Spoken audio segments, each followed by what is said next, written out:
Hi there, my name is Julian Pace and I want to talk to you about the resurrection of Jesus. The resurrection of Jesus is the central Christian doctrine. If it's true, then Christianity is true. And if it's false, then Christianity is false. What you might be surprised to learn, though, is just how much good historical evidence there is to back up the resurrection.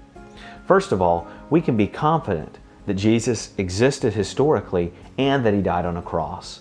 Not only do we have the records of the four Gospels, which are historically reliable, but we also have the records of ancient historians Josephus and Tacitus, and they attest to Jesus' life and his death on the cross.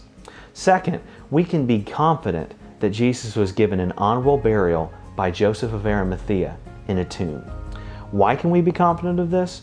Well, Joseph of Arimathea was a member of the Sanhedrin. And the Sanhedrin was the body that wrongfully condemned Jesus to death. And understandably, the early Christian church had no love for the Sanhedrin. Therefore, it's very unlikely that they would have fabricated a story about one of its members giving Jesus an honorable burial. Third, we can be confident that Jesus' tomb was found empty by his earliest followers. Why can we be confident of this? Well, frankly, this is something that would have been very easy to disprove. If Jesus' body was still in the tomb, lifeless and decaying, when his early followers began to spread that he was alive again, the Sanhedrin could have pointed this out, shown his lifeless body to all, and ended the Jesus movement forever. Finally, we can be confident that Jesus was seen alive, that he was seen resurrected by his earliest followers. We have multiple early and independent sources that attest to this.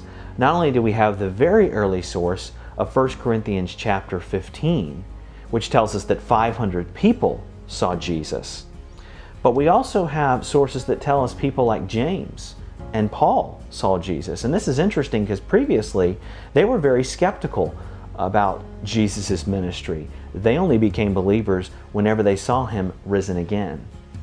Finally, we're also told that the very first people to see Jesus alive were actually a group of women.